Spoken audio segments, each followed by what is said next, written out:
Eles se reencontraram depois de 30 anos, e você não vai acreditar no que aconteceu. O amor verdadeiro é algo muito difícil de ser encontrado. Atualmente, os relacionamentos vêm perdendo seu valor, e é cada vez mais difícil encontrar histórias de amor duradouras e felizes. No entanto, essa história que vamos contar hoje vai totalmente na contramão do que vemos nos dias de hoje. Mais do que isso, mostra que um amor verdadeiro é capaz de superar os maiores desafios, e mesmo a barreira do tempo não pode deter dois corações que estão determinados a ficar juntos. Dalva é uma senhora de 75 anos que viveu e vive uma história de amor tão forte que poderíamos dizer que sua história é única. Ela se casou muito nova com Isidoro, um jovem por quem se apaixonou fortemente, e após um curto namoro e noivado, ambos decidiram que queriam passar o resto de suas vidas juntos. Eles moravam no interior do estado, em uma cidadezinha pequena, daquelas que todo mundo conhece todo mundo e todo mundo sabe da vida de todo mundo. Como em toda pequena cidade que se preze, algumas pessoas, com certeza muito bem intencionadas, acreditavam que o casamento se dava por conta de uma gravidez indesejada e que queria ser escondida. Mas ambas famílias sabiam que isso não era verdade. A verdade é que o amor de Dalva e Isidoro era muito forte, e então eles logo oficializaram a união em uma bela cerimônia na igrejinha da cidade, seguida de uma festa que tomou conta de praticamente toda a cidade. Todos tinham algo a compartilhar e todos queriam fazer parte daquela felicidade que irradiava dos noivos. O tempo passou e comprovou que, na verdade, o casamento fora realmente por amor e não por outros motivos. E, depois de alguns anos, os dois decidiram que queriam aumentar a família. Porém, tinham a intenção de sair daquela cidade, pois gostariam que seus filhos fossem médicos ou advogados ou outra profissão qualquer da cidade grande. E então, depois de muitas lágrimas e tentativas de convencimento por parte das famílias, eles saíram em direção à capital do estado, onde certamente haveria muitas oportunidades de trabalho e crescimento. Isidoro era muito habilidoso e trabalhador, e em pouco tempo arrumou um emprego na principal fábrica da cidade, ganhando um bom salário e ainda podendo folgar os finais de semana, quando ele e Dalva passeavam e descobriam as belezas que certamente eram diferentes do interior, mas ainda assim proporcionavam aos dois ótimos momentos juntos. Um tempo depois, Dalva engravidou e deu à luz ao seu primeiro filho, algo que completou a felicidade do casal. E logo viriam também mais 3 filhos. E mesmo com apenas o marido trabalhando, o casal conseguiu construir com muito suor sua casa e tinham uma vida humilde, mas não passavam nenhuma necessidade.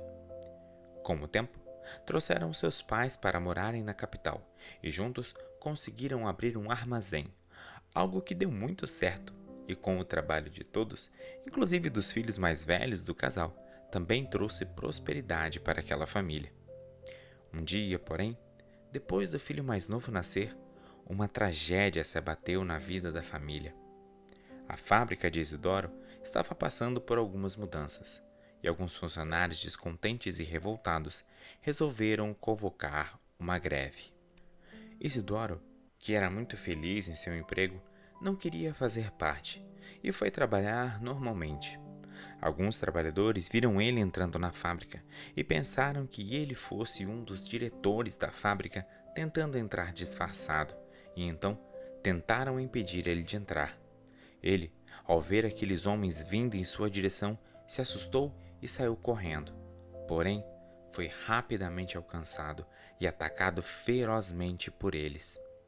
Ao ver aquela situação, Antônio, que também estava vindo para o trabalho, correu em direção ao grupo e, mesmo Isidoro estando muito machucado, ainda o reconheceu e, aos gritos, tirou aqueles homens de cima dele. Ainda em meio aos protestos, agora se desculpando porque não haviam reconhecido Isidoro, Antônio agarra o homem e o carrega o melhor que pode para dentro, para a enfermaria da fábrica. pensando que ao menos alguma coisa poderia ser feita lá, nem que fosse deitá-la em uma maca enquanto aguardava uma ambulância. Era por isso que não gostava de greves, pensou Antônio consigo mesmo. Pessoas sempre se machucavam, e geralmente eram aquelas que nada tinham a ver com a situação, como esse homem, que agora carregava todo ensanguentado em direção à enfermaria. A parte curiosa é que Antônio lembrava de Isidoro, pois trabalhava no mesmo setor, embora nunca tivessem conversado diretamente. Ele lembrava de Isidoro, esse era o nome no uniforme, sempre sorrindo e comentando sobre como era feliz pela família que tinha. Ao chegar na enfermaria, muito pouco pôde ser feito. A auxiliar de enfermagem que ficava lá fez os primeiros socorros, mas segundo ela, os machucados eram muito sérios, principalmente na cabeça, e ela tinha medo de que algo pudesse acontecer, então chamou uma ambulância. Assim que ela chegou, foi necessário que alguém o acompanhasse até o hospital, e na falta de um familiar, Antônio foi junto com ele. Ao chegar lá, uma viatura policial estava junto à porta, e como Isidoro estava inconsciente, os dois policiais vieram conversar com ele, perguntando o que havia ocorrido. Antônio contou tudo o que aconteceu, da forma como lembrava, e os policiais o agradeceram e disseram que se precisassem de mais alguma coisa, o avisariam. Como notaram que ele chegou de ambulância, se ofereceram a dar carona a Antônio em sua volta para casa, se ele pudesse esperar a tentativa de contato com Isidoro. Eles então entraram e conseguiram apenas anotar algumas coisas que ele disse. Ele aparentemente apontou para o casaco de onde tiraram um cartão com um endereço, e ele balbuciava apenas duas palavras: Armazém Dalva. Eles perguntaram se isso fazia algum sentido e Antônio, lembrando sobre quando ouvi Isidoro comentando com alguém sobre sua família, lembrou que ele sempre falava sobre um armazém da família.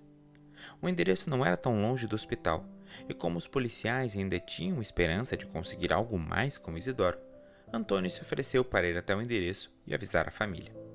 Enquanto andava em direção ao armazém, se perguntou quem teria escolhido o nome Dalva para um armazém, pois com certeza aquele nome não combinava em nada com o estabelecimento. Quando chegou lá, viu apenas uma placa escrito Armazém e encontrou com um rapaz, um jovem, que lhe explicou que Dalva não era o nome do armazém, mas sim da dona e esposa do seu Isidoro, e que ele iria chamá-la. Antônio não sabia exatamente como iria contar aquela notícia. Porém, quando Dalva saiu do armazém, essa sensação foi transformada completamente. Apesar de uma aparência cansada e suja do trabalho, Dalva ainda era, nas palavras de Antônio, a mulher mais linda que já vira em toda a sua vida. Por um instante, ele esqueceu completamente do que estava fazendo ali, e somente quando ela apontou para o cartão, perguntando onde ele o havia conseguido, foi que ele se recompôs e conseguiu contar a Dalva o que havia acontecido. Dalva era uma mulher muito forte, e apesar de ser nítido que a mulher estava muito nervosa e com muita vontade de chorar, ela agradeceu e disse que estava indo ao hospital. Antônio se ofereceu para acompanhar, e mesmo ela negando, ele disse que jamais a deixaria ir sozinha naquele estado. Ela então pediu um momento para se recompor e foram juntos até o hospital. Tão logo chegaram, um médico de branco perguntou sobre os familiares de Isidoro. Dalva se levantou e Antônio foi junto. O médico disse que as lesões no cérebro eram muito intensas e que eles deveriam esperar alguns dias para entender exatamente o que se passava. Os dias se passaram e Dalva ficou o tempo todo no hospital. Ela pediu que Antônio fizesse o grande favor de contar ao filho mais velho o que houve, e ele era quem levava roupas e comida para ela no hospital. Antônio acabou se afeiçoando à família e costumeiramente passava no hospital para ver como Isidoro estava. Quando o diagnóstico dele saiu, as notícias foram devastadoras. Isidoro teve lesões cerebrais gravíssimas, afetando tanto sua movimentação como sua fala. Quando Dalva pôde vê-lo, ele estava irreconhecível. Não podia se mover e apenas balbuciava palavras incompreensíveis. Os dias se transformaram em semanas e meses, e Isidoro já estava até em casa. Embora continuasse no mesmo estado, segundo os médicos, não havia o que fazer por ele no hospital, então ele deveria ser cuidado em casa. Antônio acabou se tornando muito próximo da família. até mesmo ajudando com coisas do armazém. E quanto mais o tempo passava e mais ele interagia com a família, mais aquela sensação de admiração por Dalva crescia. Isso aconteceu até um dia em que Antônio se deu conta. Essa admiração não era simplesmente pela força que ela apresentava. Antônio estava, para dizer o mínimo, apaixonado por Dalva. Na verdade, ele sentia que a amava, como nunca amou outra mulher em sua vida. Porém, ele sabia do amor dela por seu marido, algo que nem mesmo a condição de Isidoro parecia afetar. O amor dos dois e sua conexão era algo muito profundo, e então Antônio entendeu que, para o seu bem e para o bem de todos, precisava se afastar. Quando disse isso a Dalva, ela entendeu perfeitamente e disse que sempre soube dos sentimentos de Antônio, mas que realmente o que sentia pelo marido e a promessa do casamento era algo que ela honraria até o fim de sua vida. Assim, Antônio e Dalva pararam de se falar, e as semanas e os meses se transformaram em anos e décadas.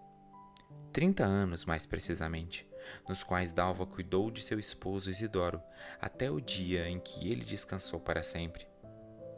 No dia do enterro do marido, muitas pessoas estavam presentes, mas o que mais intrigou Dalva, mesmo em meio ao luto, foi que, ao longe, distante das pessoas que lhe abraçavam e desejavam seus sentimentos, havia um homem com um rosto muito familiar.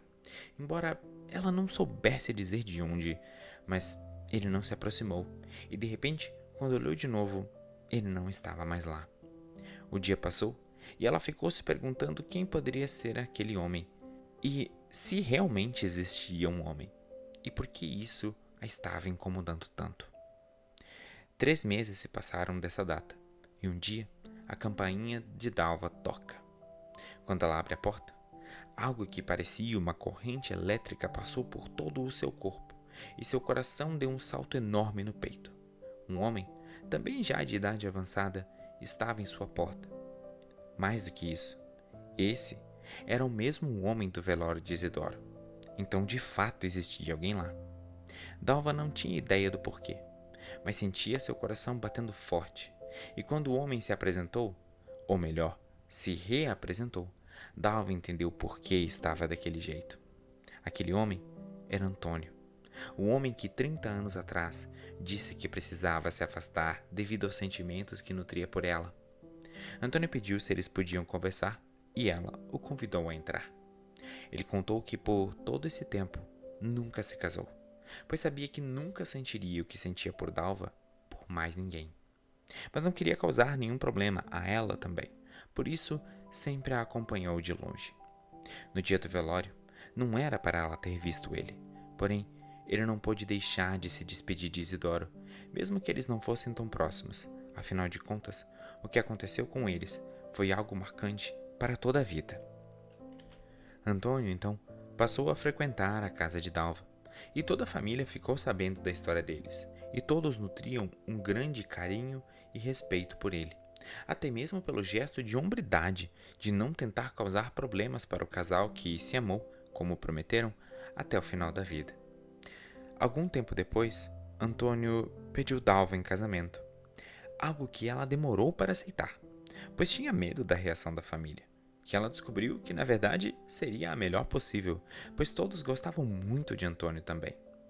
Antônio mostrou a ela que o amor pode ultrapassar qualquer barreira, mesmo a do tempo, quando verdadeiramente amamos alguém. Ambos agora estão juntos e continuam cuidando não mais do armazém, como dizia na placa antigamente, mas agora batizaram de Armazém Dois Amores, em homenagem à história da vida de Dalva, que não encontrou apenas um, mas dois amores para a vida toda.